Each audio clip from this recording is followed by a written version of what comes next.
26 de abril de 2016. Brasileiros fazem últimos ajustes para a estreia nas oitavas da Libertadores. Com volta de Rodriguinho confirmada, Corinthians pega o Nacional do Uruguai. Finalista do estadual, Galo deixa o Mineiro de lado para compromisso na Libertadores.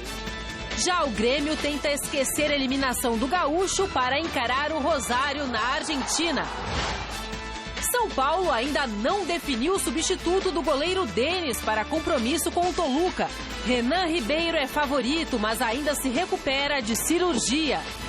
Santos repete a estratégia da semana passada.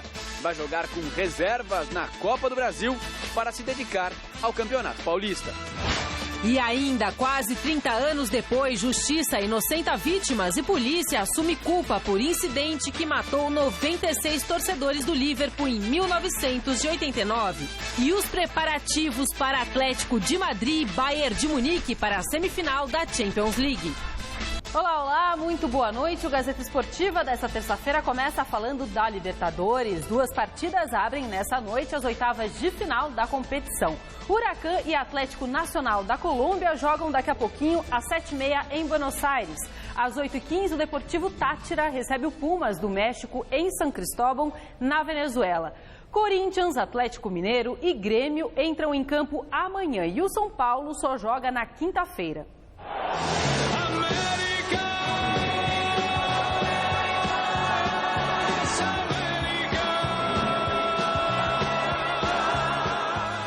A conquista da América em 2016 para a maioria dos brasileiros segue firme. Dos 5 clubes participantes, apenas o Palmeiras foi eliminado na primeira fase, embora o São Paulo quase tenha passado por esse vexame.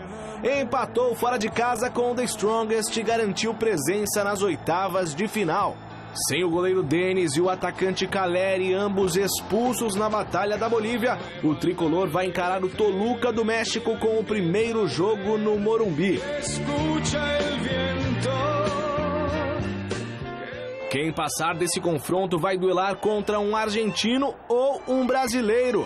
Campeão da Libertadores em 2013, o Atlético Mineiro venceu o Melgar do Peru por 4-0 na última rodada da fase de grupos e classificou em 4º lugar no geral.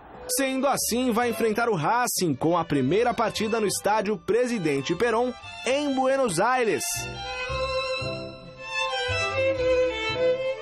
Ainda nesse lado da chave, outro confronto entre um argentino e um brasileiro.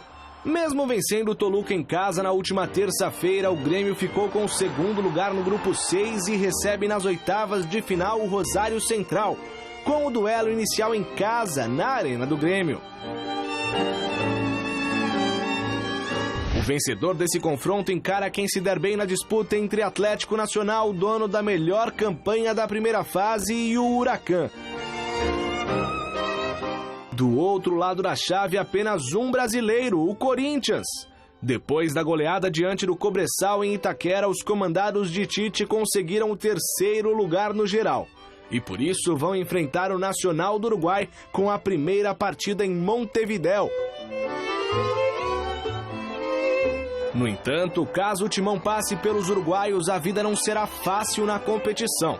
Isso porque será o momento de enfrentar o vencedor do confronto entre Cerro Porteño e Boca Juniors, com os argentinos tendo a vantagem de decidir em La Bombonera. As oitavas da Libertadores ainda vão contar com o atual campeão River Plate encarando o Independiente del Valle e o Deportivo Táchira disputando uma vaga com o Pumas do México. Agora são 8 jogos até o título. O caminho é longo e somente com uma ajuda divina, algum clube já pode dizer: essa taça é minha. Minha, ela não foi um só instante, como mentiam as cartomantes, como eram falsas as bolas de cristal. Minha, repete agora esta cigana. Grande noite para você que acompanha o Gazeta Esportiva. A Libertadores, nessa fase, totalmente diferente da anterior. A gente pode pegar como exemplo o River no ano passado, que se classificou na Bacia das Almas. Eu me lembro aqui que disse que o River só passava se acontecesse uma hecatombe, aconteceu, o River passou. E para me ferrar ainda mais, não só passou, como foi campeão. E aí quem diria que o River ia passar? E foi campeão, quer dizer, quando você entra na fase de mata-mata, tudo pode acontecer. Então, por exemplo, times que até agora chamaram muita atenção, caso de Atlético Nacional, que tem a melhor campanha, do próprio Pumas do México, tem muita gente não dando muita bola para o Pumas, mas o Pumas tem a segunda melhor campanha e praticamente goleou todos os adversários jogando no México. Então tem que ter muita atenção, acho que esse time chega sim às semifinais da Libertadores, levando em consideração o cruzamento. Até o River Plate no caminho do Pumas. Se bem também, Chico, que esse mesmo Pumas perdeu para o Deportivo Táchira. A única derrota do Pumas foi lá na Venezuela para o Táchira por 2-0. Que é o adversário dele agora. Sim, sem dúvida, eles repetem, né? O Grêmio, sabe, vamos falar dos brasileiros rapidinho. O Grêmio tem aí pela frente o Rosário Central. A gente viu aqui o que fez com o Palmeiras. É um time que o Grêmio vai ter sérios problemas com o Rosário. O Atlético, em relação ao Racing, nem tanto. Acho que o Atlético deve passar. O mesmo vale para Corinthians e Nacional. E aí o São Paulo, aquela incógnita, né? Foi uma fase ruim, de repente vai dar uma de River Plate. Vai avançar e se passar pelo Toluca, ganha moral. Chico, boa noite. Boa noite, Celso. Eu estou aqui, você está falando, eu estou acompanhando aqui a tabela. E você tem razão. Tudo certinho, né? Tudo certinho. Obrigado. Analisou perfeito. Eu concordo mais ou menos com você. Eu acho que aqui do lado... desse lado da tabela, como tem 3 brasileiros, olha que coisa engraçada. Se o São Paulo passar pelo Toluca, ele pega o vencedor do Racing e do Atlético Mineiro. Quer dizer, deve cruzar com o brasileiro. Se por acaso ele continuar, ele pode fazer uma semifinal com o Grêmio. Então, de repente, o São Paulo, passando pelo Toluca, ele pega 2 equipes brasileiras até o final. Vamos supor que o Grêmio elimine o Atlético Nacional. Como você falou, foi o melhor time da fase classificatória, mas é bem provável que aconteça isso. Me lembrou um pouco a trajetória do Corinthians, quando foi campeão invicto, né, da Libertadores em cima do Boca. Foi pegando só brasileiros. Pegou o Vasco nas quartas, pegou o Vasco nas quartas e o Santos na semifinal. E o Santos na semifinal. E acabou se classificando. Então, vamos supor que se repita isso para o São Paulo. Agora, o Corinthians que tem uma missão difícil pela frente, porque pega o Nacional, como você falou, o Nacional eliminou o Palmeiras e eliminou incontestavelmente, quer dizer, colocou o Palmeiras no seu devido lugar, né? Ganhou aqui do Palmeiras, na arena do Palmeiras, quer dizer, foi uma vitória acachapante, vamos dizer assim, né? Passou tranquilo. Não sei se vai conseguir fazer sobre o Corinthians. Mas se o Corinthians passar, ele pega o Boca ou Sea, como você falou, e aí depois pode pegar na semifinal o Pumas ou o River Plate. Quer dizer, o lado do Corinthians é o mais difícil, eu acho. É o mais difícil, o mais complicado. E o time ainda, se você levar em consideração que acabou desclassificado por uma equipe que foi montada só para disputar o Campeonato Paulista, né? E foi ainda sem poder de reação, faltou poder de reação para o Corinthians diante do Audax, né? Então a gente fica preocupado. E se for para pênalti, como é que vai acontecer? Porque aqui são 2 jogos difíceis. Temos uma retrospectiva aí do Nacional e Corinthians que é completamente negativa para o Corinthians. 9 jogos, 1 vitória do Corinthians, em 1956, primeiro jogo, acho que jogou Luizinho e Baltazar ainda nesse jogo. Ganharam e ganharam por pouco, por 1-0, eu acho. Depois foram, acho que 4 empates e o resto só derrota. Então você veja aí que é uma retrospectiva ruim. Então, se o Corinthians conseguir empatar 1-1 lá e segurar o 0-0 aqui, passa. Dentro dessa retrospectiva que mais empata e perde. Mas essa estatística com o Nacional, né, Chico? O Nacional já foi muito tradicional, mas já foi muito mais forte. Tricampeão da Libertadores, Uruguai era um futebol muito forte. Mas na última vez que Corinthians e Nacional se enfrentaram em Libertadores foi em 91, se não me falha a memória. Aí houve empate lá, gol do Mirandinha, 1-1 e 0-0 aqui. E aí passou pelo nosso... Passou e foi encarar o Boca e perdeu do Boca. E perdeu do Boca. Então, mas você vê que eu estou dizendo para você, é um jogo difícil contra o Nacional. Tem aquelas tradições do futebol que não dá para entender, né? Eu me lembro que a Portuguesa, quando estava na primeira divisão, era a asa negra do Corinthians. A Ponte Preta é a asa negra do Santos, né? E o Juventus, quando pegava o Palmeiras, sempre ganhava do Palmeiras. Tem umas coisas assim do futebol, ganhava do Corinthians, né? A Portuguesa, quando pega o Palmeiras, engrossa.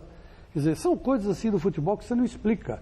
E esse Nacional é realmente um enrosco para o Corinthians. Vamos esperar que esse mesmo resultado se repita.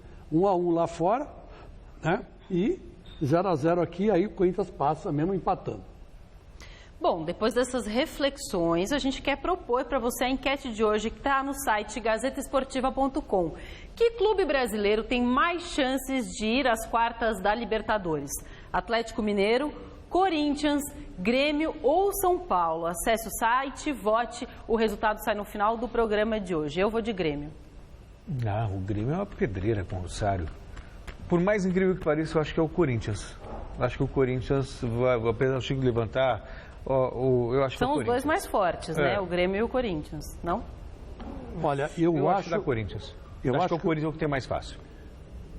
Com todo respeito, eu acho que o Atlético Mineiro está mais facilitado. O Racing é um time, ali, né? Pau. De todos esses aí, desses adversários, é o mais fraquinho, né? Agora, como... Mas é argentino, né? Argentino, vai jogar com o coração na ponta da chuteira. Isso aí durante 90 minutos. Tá bom, aí você pode dizer, o Nacional é uruguaio. Tá ali, acho que... Mas eu acho que o Racing não tem tanta qualidade quanto tem o Nacional. Muita gente acha, mas o Nacional não tem qualidade nenhuma. Não é que não tem qualidade, é que nessa hora, na Libertadores, a qualidade é o que menos importa. Importa é raça, dedicação, futebol de conjunto, espírito de luta, a entrega total do jogador. Isso aí fica de sobra para o jogador uruguaio. Então, todos esses encontros, eu acho que passa o Atlético tranquilo. Os outros podem passar? Podem. Mas eu acho que o Atlético passa fácil pelo Racing. É isso. Menos de uma semana depois do aniversário de uma tragédia que mudou a maneira dos ingleses verem o futebol, as famílias das vítimas tiveram uma grande e importante vitória. Em 26 de abril de 1989, 96 torcedores do Liverpool morreram pisoteados e esmagados em um incidente que ficou conhecido como o desastre de Hillsborough. Hoje foi divulgado o veredito do júri inocentando os torcedores e responsabilizando a polícia pela tragédia. O chefe de polícia de South Yorkshire, departamento responsável pela segurança naquele dia, disse que os policiais cometeram erros e pediu desculpas às famílias das vítimas. Foram quase 3 décadas de agonia para os familiares que comemoraram a decisão do tribunal cantando a famosa You Will Never Walk Alone e um grito da torcida do Liverpool dedicado aos 96 mortos. Por anos, o governo, a polícia e até alguns setores da mídia defenderam a tese de que o mau comportamento dos torcedores foi o responsável pelo desastre na semifinal da Copa da Inglaterra entre Liverpool e Nottingham Forest. Mas uma investigação independente mostrou que algumas coincidências infelizes somadas a falhas cometidas pela polícia naquele dia foram responsáveis pela fatalidade. Entre os erros estavam abrir os portões para torcedores sem ingressos e demorar para perceber a dimensão do problema e socorrer as vítimas, que foram atendidas pelos próprios torcedores que quebraram as grades e usaram placas de publicidade como macas. A partir do veredito de hoje, a Promotoria Pública do Reino Unido pode finalmente apresentar queixas criminais contra os responsáveis, o que deve levar pelo menos mais de um ano. Mais um ano. Eles devem entrar com as queixas apenas depois do fim de outras 2 investigações em curso. Antes tarde do que nunca, né? Já são 27 anos desde a tragédia que ocorreu no dia 15 de abril de 1989, semifinal da Copa da Inglaterra. Mas antes tarde do que nunca. Porque você vê que houve a investigação, 3 décadas depois, aqui já teriam esquecido há muito tempo, essa é a realidade. E o fato da própria polícia ter, assumido a culpa Tem gente que briga até hoje. Tem gente que participou da ditadura, torturou, matou e até hoje acha que está certo, que fez o correto. E aí você vê o meia-culpa da polícia. O que significa pedir desculpas? Indenização para os familiares de pessoas, mesmo 30 anos, quase 30 anos depois. É importante que você tenha esse reconhecimento. Você tem a quem ressarcir. Foram 96 mortos. Na época, muito se disse, torcedores bêbados que aprontaram, que brigaram, os hooligans, blá, blá, blá. Mas aí você vê que houve um erro de organização. E outra vantagem dessa culpa assumida é também para a organização de... Tudo bem que o futebol inglês se reorganizou hoje, né? Hoje é referência para o mundo inteiro em termos de organização. Mas ainda assim fica, Chico, o exemplo de que é possível fazer as coisas certas desde que você se preocupe com o outro. E não apenas com o dinheiro, e não apenas, deixa entrar e se morrer, morreu. Não é assim que as coisas funcionam. Então, essa responsabilização, ela tem um efeito muito importante, não só para a Inglaterra, mas para todo mundo. Na verdade, teoricamente, você está perfeito, fez uma análise bastante humana da situação. Mas você sabe, eu não quero ser o advogado do diabo, mas vejam bem como esses caras são pilantras, né? Não só aqui, como lá fora também. Deixaram para dar um veredito 30 anos depois. Quer dizer, vejam bem, quem tinha 30 anos naquela época, hoje tem 60. Quem perdeu um filho que tinha 19, hoje o filho teria 50. Como se uma indenização vai poder pagar a falta dessa pessoa que morreu lá? E olha que foi gente para burro. E garanto para vocês que nesses 30 anos, os policiais da época, hoje já estão aposentados. Hoje já não estão mais na polícia. Então fica muito mais fácil você dar um veredito e dizer que a polícia é culpada, mas quem vai ser punido na polícia? Geralmente ninguém. Então foi um veredito que todo mundo sabia que a polícia estava errada, todo mundo sabia, os caras fizeram bobagem mesmo, abriram o portão fora de hora, não tinha atendimento médico, foi uma catástrofe. E a polícia era culpada, o Estado era o culpado e tinha que pagar a indenização. Mas levaram 30 anos, esperou todo mundo se aposentar, toda aquela raça de imbecis que não souberam organizar uma partida de futebol, morreram 89 pessoas, é isso, Celso? 96 pessoas. Fora os feridos, né? Fora os feridos. Vai saber lá se o cara hoje está sem perna. Quer dizer, já morreu gente nesse período todo também. Gente que não vai ter ninguém para receber indenização, que talvez fosse sozinho. Então, veja como a malandragem não é só aqui, não. A malandragem é lá fora também. Então, malandragem, tribunal sem vergonha esse aí. Tribunal sem vergonha esse inglês. Vamos lá para jogar 30 anos um caso que estava na cara que foi erro policial. Desde a primeira época que aconteceu, desde 89. 89 estava chegando aqui na Gazeta. 89 estava na Folha da Tarde. 90 foi a Copa, foi um ano antes da Copa. E todo mundo já, lá na Copa da Itália, já falando, vamos tomar cuidado para não acontecer aqui. Então, quer dizer, é uma vergonha para o governo inglês que isso tenha acontecido. Um exemplo de democracia avançada, de capitalismo avançado, e demora 30 anos só para ficar defendendo policial sem vergonha, que não soube fazer o que tinha a obrigação de fazer naquele dia, que era organizar um evento. Então, quer dizer, que até lá tem gente safada, até na Inglaterra.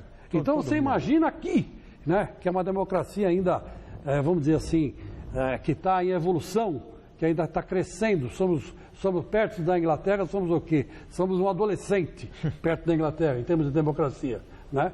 Que lá os direitos valem alguma coisa. Então, você veja que os caras são picaretas lá, aqui então, gente, não é bom nem falar.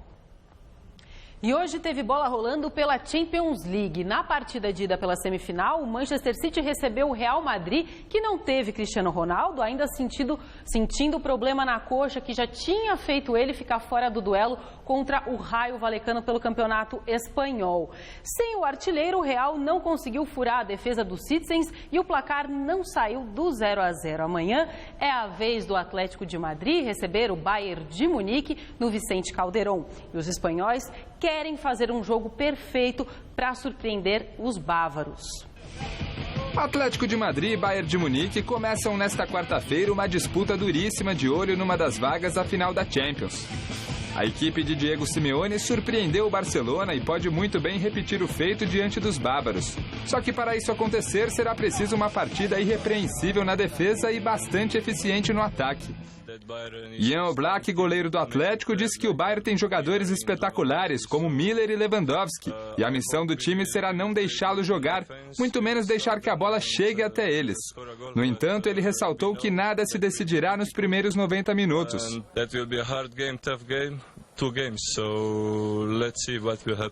Falando em inglês, o lateral Filipe Luís aposta na regularidade da equipe. O brasileiro disse que o Atlético teve algumas dificuldades no começo, mas que agora os jogadores se sentem seguros para enfrentar o time alemão sem medo. E para quem pensa que a semifinal da Champions tirou o foco da disputa pelo Campeonato Espanhol, se enganou.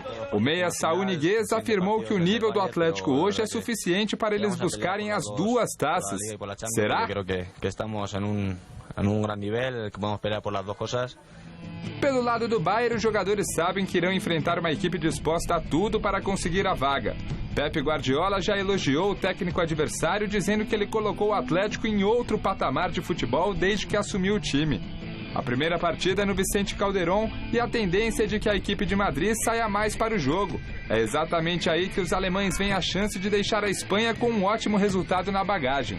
Além da própria motivação que já existe numa semifinal de Champions League, os jogadores do Bayern têm algo a mais para buscar nesta edição do torneio.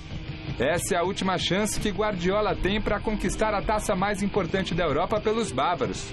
Nas outras vezes que tentou, acabou sendo eliminado, coincidentemente por times da Espanha, contra o Real Madrid em 2014 e contra o Barça em 2015. Teria chegado a hora de Pepe levantar a orelhuda pelo Bayern? Ou mais uma eliminação para um espanhol está vindo por aí?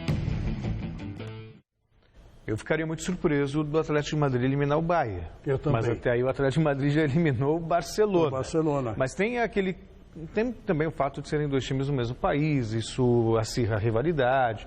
No primeiro jogo, né, contra o Barcelona. Pois é, agora não, agora, sei lá, eu acho que o Bayern deve confirmar seu favoritismo para a final. É curioso, porque quando o Guardiola assumiu o Bayern, o Bayern tinha sido campeão com Heinz. E também já tinha anunciado que ia sair. Ele tinha anunciado que ia sair, faltava finalizar o contrato, ganhou a Champions. Pode acontecer mesmo com o Guardiola, que já assinou, já assumiu que vai sair e vai para o Manchester City. Aliás, a Anitta até comentava, né, que sem Cristiano Ronaldo, o Real Madrid não conseguiu furar a defesa do Manchester City. Na verdade, eu acho que o Manchester City quer perder uma grande oportunidade de vencer o Real Madrid, já que o principal jogador não estava em campo. Mas não adianta, tem dinheiro, mas ainda não tem uma coisa chamada tradição, e isso faz uma falta. Isso pesa. É bom isso aí para os defensores do Audax, né, contra o Santos, agora contra o Santos, cair na Real, né, que é clube montou um time para ser campeão paulista e aí depois cai para a quarta divisão. Quando eu digo tradição, na verdade, todos sabem que o Manchester é uma equipe antiga do futebol inglês, centenário. Não é essa a questão, mas não tem tradição no torneio continental. Quer dizer, chegou pelas semifinais pela primeira vez, não tinha passado nem pelas oitavas de final. Bom, o Flávio Prado confessou para mim outro dia que sonhou que a final do Mundial será Atlético de Madrid e Corinthians. Poxa. Isso é um sonho do Flávio Prado. Não sei se ele falou brincando ou falou a verdade. Então eu vou pelo sonho do Flávio Prado. E eu acho que vai dar zebra, Atlético de Madrid.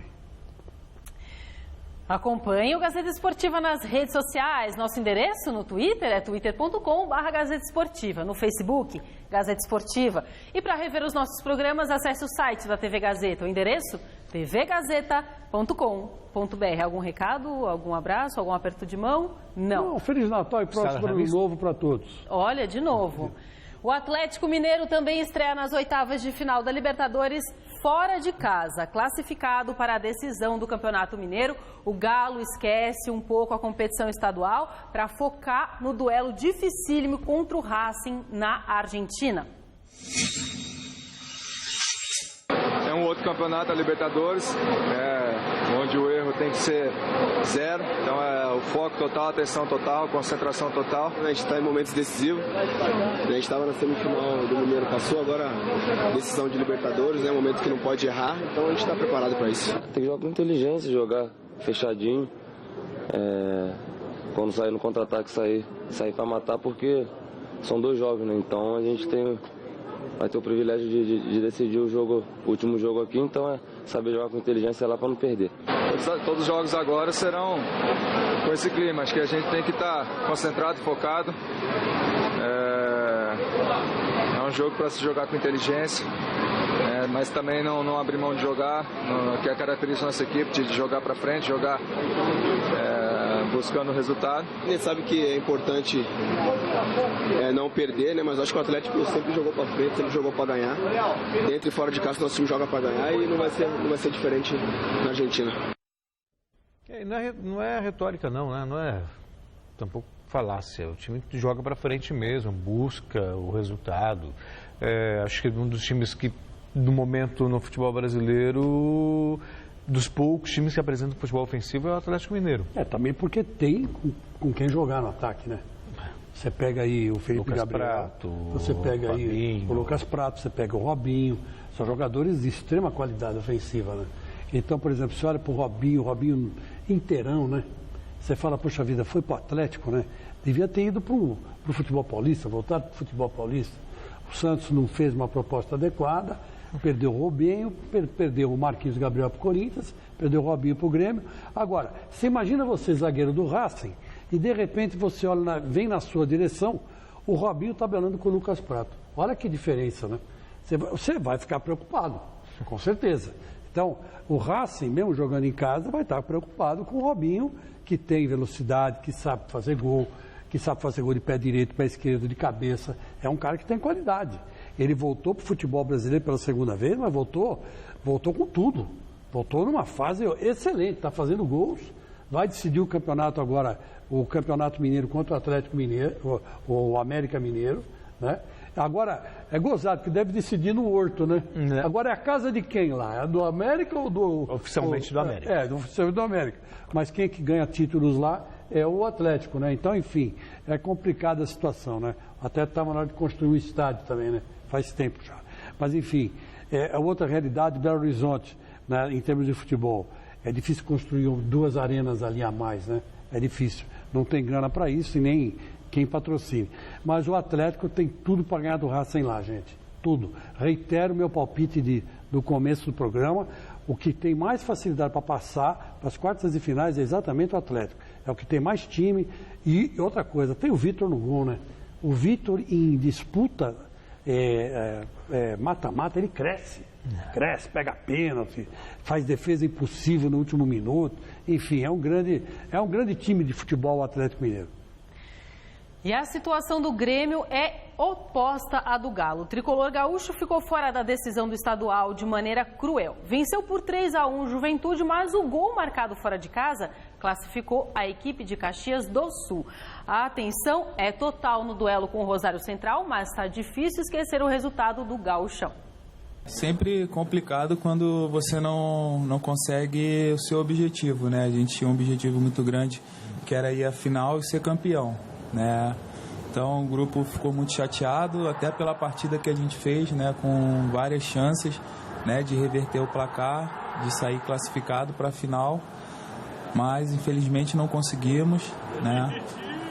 A gente pede desculpa ao nosso torcedor, né? Porque era um objetivo muito grande nosso, ir para a final e ser campeão, mas já era, a gente não vai conseguir voltar atrás, né? E agora a gente já tem mais um jogo difícil na quarta-feira, né?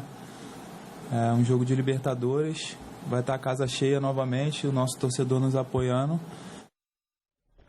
E o Corinthians já está em Montevidéu. A equipe chegou no início da madrugada desta terça-feira e amanhã o técnico Tite faz o primeiro confronto contra o Nacional pelas oitavas de final. O repórter Fernando Gavini esteve no aeroporto de Cumbica acompanhando o embarque para a capital uruguaia. O Corinthians embarcou na noite desta segunda-feira para o Uruguai, onde na quarta-feira enfrenta o Nacional na partida de ida das oitavas de final da Copa Libertadores da América. A palavra de ordem pouco antes da viagem era não deixar a eliminação na semifinal do Campeonato Paulista para o Audax atrapalhar o time no mata-mata da competição sul-americana. Foi um jogo muito duro, né? Acho que o principal agora é a gente conseguir fazer um grande jogo fora de casa, né? Se possível trazer um resultado já positivo já para a decisão em casa. Então acho que é ter tranquilidade, fazer um grande jogo lá para a gente conseguir trazer a vantagem para dentro de casa. É claro que a gente fica muito chateado, né? Principalmente depois do jogo, domingo ali é difícil você digerir essa eliminação, mas passou, a gente já tem que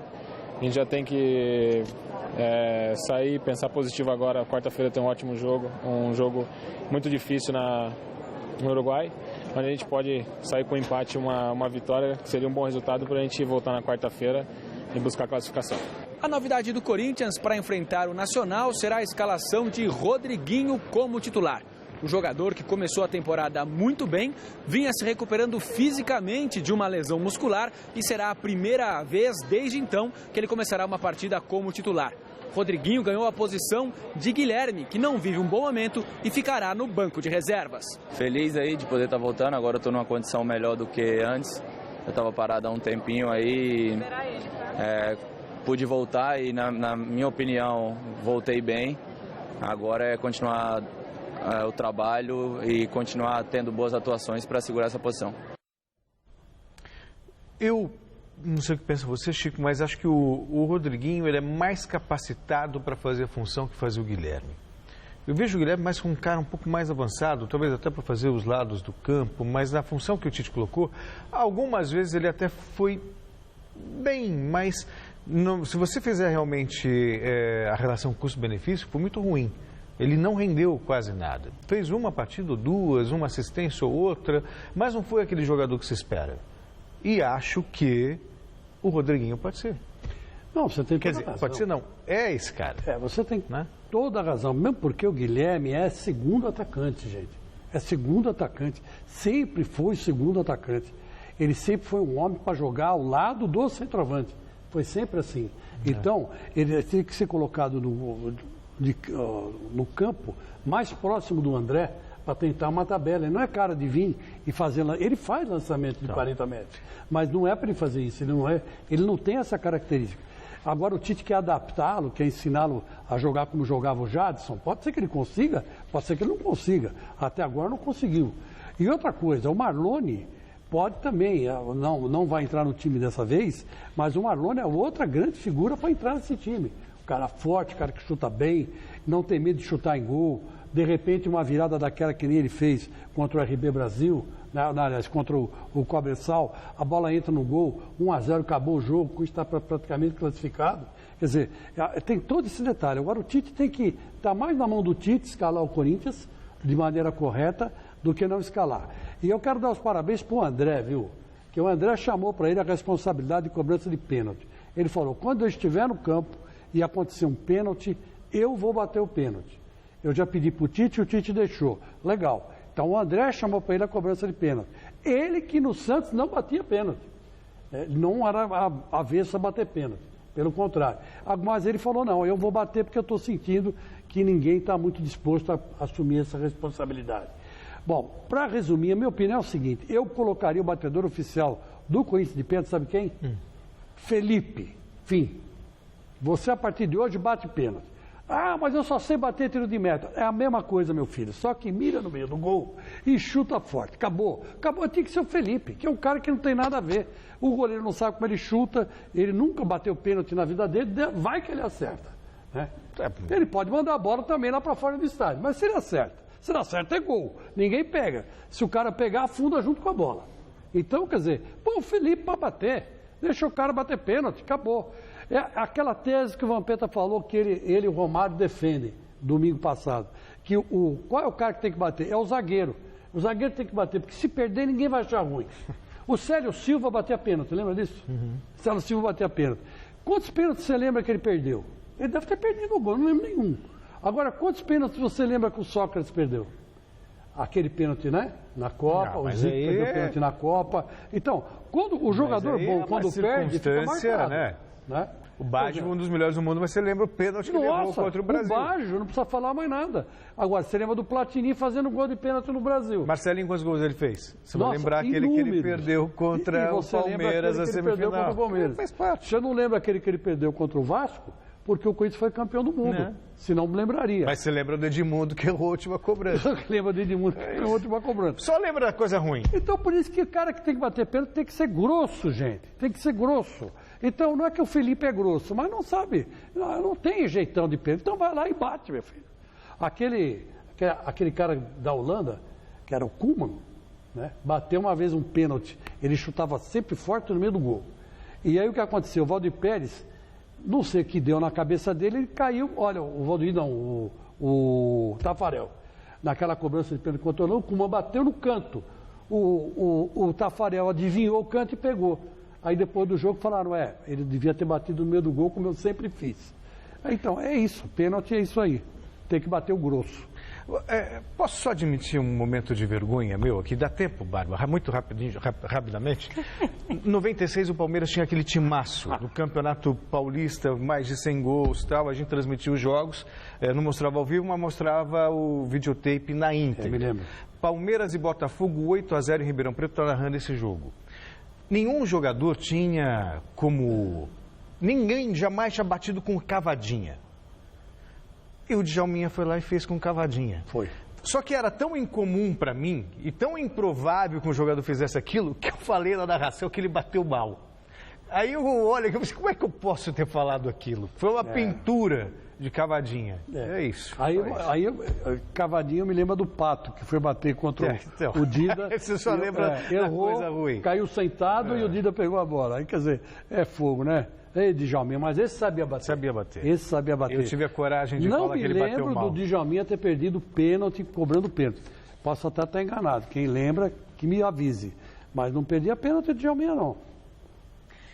E o Morumbi deve ficar lotado para o jogo contra o Toluca do México pelo primeiro confronto das oitavas de final. O repórter Adriano Dolfi esteve nessa manhã no CCT da Barra Funda acompanhando o treino do tricolor. Confira. O homem-gol do São Paulo na temporada treina, mas já sabe que tem poucas chances de jogar a partida de ida contra o Toluca pela Copa Libertadores. Caleri será julgado entre a tarde e a noite de hoje pela Conmebol, por causa da expulsão contra o The Strongest. Porém, ele foi enquadrado apenas no artigo que cita injúria e não ato hostil. Ao que tudo indica, deve pegar um jogo de suspensão a ser cumprido na partida de ida no Morumbi. Mesmo com a atividade sendo praticamente toda fechada à imprensa, é certeza que Allan Kardec, apenas um gol na temporada, deve ser o titular. A gente ainda não sabe como é que ficou a situação do Caleri ainda, mas temos o Kardec que eu acho que não vem jogando, mas é um excelente jogador e que dá conta do recado também. Dúvida está no meio de campo, entre Wesley e Thiago Mendes. Eu acho que eu tive um pouco de dificuldade aí em alguns jogos, mas eu venho trabalhando para ajustar o mais rápido possível. Então, acho que eu vou trabalhar e vou em busca do meu espaço novamente. E eu e o Wesley, eu acho que muda algumas coisas só. Então, eu acho que tanto ele jogar, eu acho que o time tem que jogar para vencer. E temos que buscar um resultado positivo em casa para levar para fora de casa também. O volante admite uma mudança no rendimento, mas avisa. Está atuando com posicionamento diferente em relação ao ano passado. Eu acho que ano passado eu jogava um pouco mais solto, então esse ano aqui é um pouco mais pegado, então eu acho que eu tenho que trabalhar justamente nisso. Eu acho que no momento quem estiver melhor vai jogar titular, e isso aconteceu com o João e agora tá acontecendo comigo, com o Wesley. Eu acho que tudo vai ser decidido amanhã. E um outro problema que vem incomodando o técnico Edgardo Balsa está no gol. Veja aí na reportagem do Felipe Esboril. Não é fácil para o goleiro Denis. Depois de 7 anos aguardando uma oportunidade de ser titular, a pressão é enorme. Cada erro cometido dentro de campo custa caro para o goleiro, que vem sendo contestado. Substituir um ídolo em um time de ponta não é fácil para ninguém. Ele está substituindo um dos melhores goleiros do São Paulo, né, que era o Rogério Ceni. Então, eu acho que a pressão vai ser normal. Eu acho que ele trabalhando, do jeito que ele está vindo trabalhando, eu acho que vai dar a volta por cima e vai superar isso. O problema aumentou ainda mais, já que na última rodada da Libertadores, o goleiro Denis foi expulso e, portanto, ficará suspenso. Léo seria o substituto natural, mas o São Paulo corre para recuperar o reserva Renan Ribeiro, que passou por uma contusão séria e desfalcou o São Paulo por 1 mês e meio. O goleiro Renan Ribeiro sofreu para se recuperar de uma apendicite. No último dia 8 de março, passou por uma intervenção cirúrgica e apenas na semana passada é que voltou aos trabalhos com bola. O goleiro Renan já trabalha debaixo das traves, mas visivelmente está mais magro. Essa dúvida não está só na cabeça do torcedor, dos jornalistas que cobrem o São Paulo. Está também na cabeça do técnico Edgardo Bausa. Acho que o Renan já vem trabalhando com a gente aí, mas ainda não está nada decidido. O Paton ainda vai decidir no treino de amanhã. A equipe treinará no palco do jogo contra o Toluca, no Morumbi, nesta quarta-feira. Resta saber se quem vai ocupar a vaga no gol ficará apenas no primeiro jogo das oitavas de final, ou se vai deixar o camisa 1 do São Paulo de vez no banco de reservas. Meu querido Celso Cardoso, missão ingrata essa do Bausa. Que todo mundo viu aí que o nosso querido, o atual goleiro, o Regis, ele não está segurando, o Denis, não está segurando a onda direito como deveria segurar. Está andando tomando uns gols bobos e tal, se precipitou um pouco naquele jogo contra o The Stronger na Bolívia, acabou sendo expulso de bobeira, né? Enfim, não tá dando, as coisas não estão dando muito certo para ele. Então aí você fala, mas quem é o segundo goleiro? O Renan. Mas quantas vezes ele jogou? Jogou 20 minutos, não sei contra quem. Quer dizer, agora vai pegar o Pumas, que é um dos melhores times do campeonato. Não, o Toluca. Desculpa, o Pumas está do lado da chave do Corinthians. Vai pegar o Toluca, time mexicano, que vem jogando bem, que tem uma boa estrutura. Quer dizer, o que vai acontecer? Ninguém sabe o que vai acontecer. É uma coisa que está jogada, que está ali para ser resolvida empiricamente. Como os ingleses gostam de falar inglês, né? O inglês adora uma experiência, né? Tudo eles fazem uma experiência antes de consagrar um ou outro método, né? Então, eu não sou contra, eu acho que está certo. Mas tem que fazer experiência e jogar o cara no fogo. Isso é pegar um menino de 19, 20 anos e jogar no fogo. Não tem outra alternativa, porque não tem outro goleiro. Mas que vem também se recuperando de contusão. É diferente, né, Chico? Em 2012, o Júlio César tinha falhado contra a Ponte Preta no Campeonato Paulista e o Corinthians tinha logo em seguida mata-mata da Libertadores contra o Emelec. É verdade. Aí o Tite tinha na manga o Cássio. Mas o Cássio estava voando nos treinos.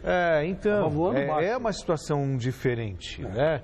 Se você comparar goleiro por goleiro, tecnicamente o Cássio é superior, lugar, né? É maior, inclusive, em termos de tamanho. Pois é, e se deu bem. Agora, no São Paulo é muito preocupante, porque é uma decisão. O Denis, com falha ou não falha, mas é o goleiro mais capacitado para estar. Mais tarimbado, né? E o Renan está se recuperando aí de contusão, né? Quer dizer, em que condições vai estar? Vai entrar numa fogueira.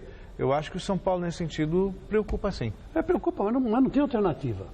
Não tem, claro que não. O outro goleiro não tem Caleri, não tem o Renan agora, que vai ser uma incógnita, e também não tem mais dois dirigentes de vez, né? Não tem mais 2 dirigentes de vez. O Ataíde também, inclusive, pediu demissão e foi afastado definitivamente do Conselho de São Paulo. O Conselho de São Paulo puniu o corrupto e o corruptor, né?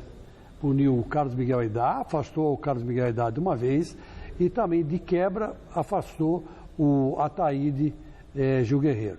O Carlos Miguel Aidar foi afastado por causa das falcatruas que o Ataíde denunciou. E o Ataíde foi afastado porque dizem que ele, quando, numa dessas reuniões aí, quase teria atentado contra a vida. A integridade física. Não, mas pior ainda, Anitta, contra a vida. Está escrito lá, a vida do Carlos Miguel Aidar. Então, eu acho que ficou uma coisa muito dita por não dita, né? E são 2 dirigentes que estão fora. E quem inventou de trazer o jogador técnico de fora foi exatamente o Ataíde Gil Guerreiro. Começou com o Osório, agora está com o Bausa. Enfim, 2 medidas que agora deixam o Leco com poder total no São Paulo, né?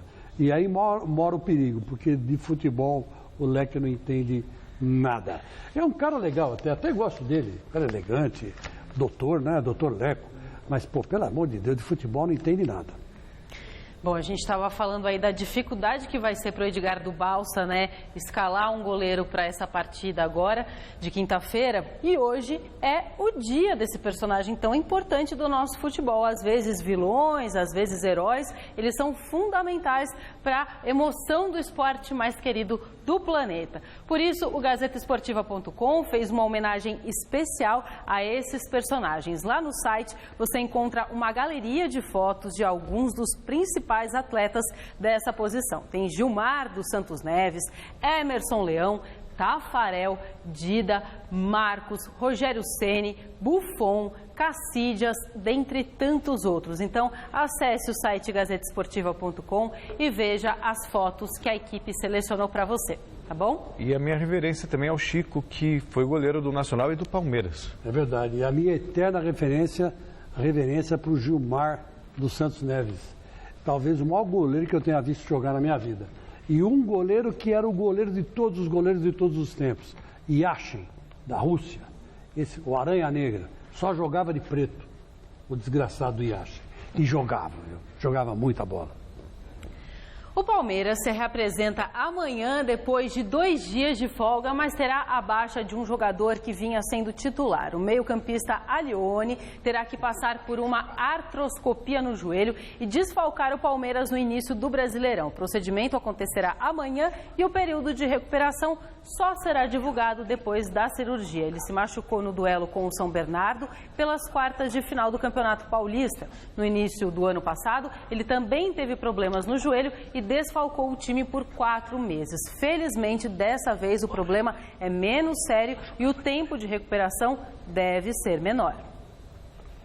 Hora da gente falar do Santos, que decide na próxima quinta-feira contra o Santos do Amapá uma vaga para a segunda fase da Copa do Brasil. E no domingo tem pela frente o Audax pelo primeiro confronto da final do Campeonato Paulista. A reportagem é do Fernando Gavin. Os goleiros são os primeiros a chegar no campo para o treino do Santos. Antes da atividade começar, Vanderlei se ajoelha, reza e ergue as mãos para o céu. A atitude é cotidiana, mas o jogador vive sim um momento abençoado. Foi o herói da classificação do Peixe para a final do Campeonato Paulista. Mas o time ainda não pode pensar exclusivamente na decisão contra o Audax. Na quinta-feira tem jogo contra o Santos do Amapá pela Copa do Brasil. O pensamento agora é o próximo jogo, que é a Copa do Brasil, então nós estamos focados nesse jogo. Palavras de Lucas Veríssimo, que vai jogar contra o Santos do Amapá, mas que não ecoam em todo o grupo. Como no primeiro jogo, semana passada, que terminou empatado em 1-1, Dorival Júnior vai usar o time reserva pela Copa do Brasil. Os titulares, que treinaram em campo separado, estão dedicados à preparação para enfrentar o Audax. A estratégia é a mesma que foi utilizada no final do ano passado. O Santos poupou o time no Campeonato Brasileiro para priorizar a decisão da Copa do Brasil.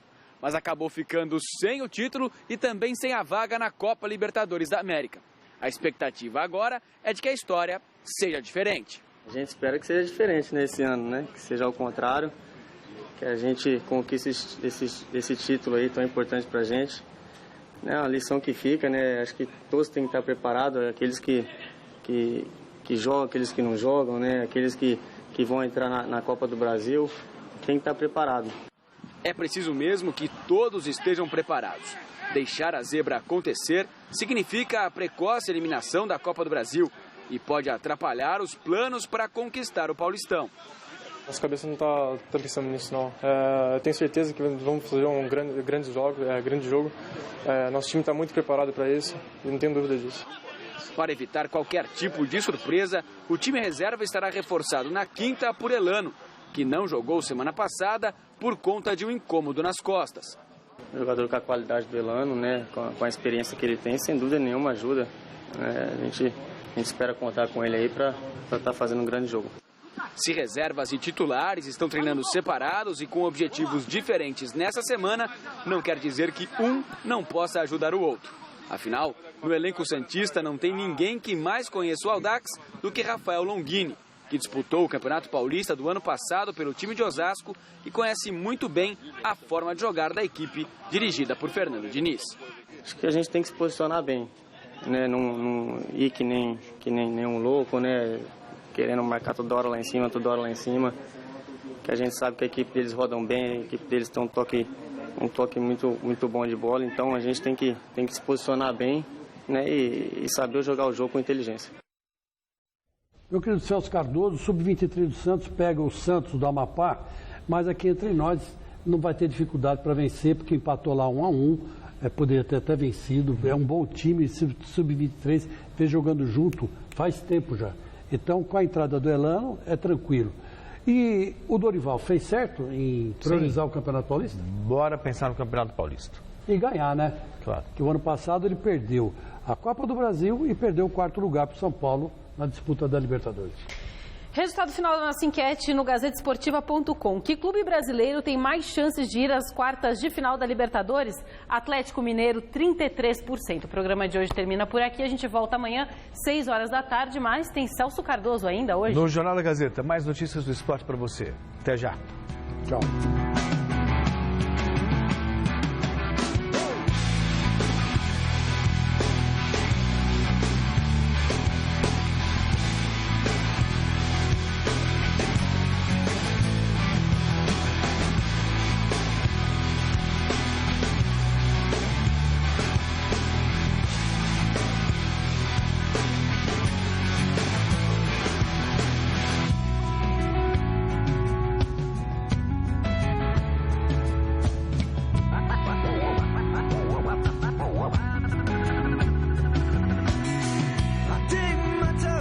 into the sand.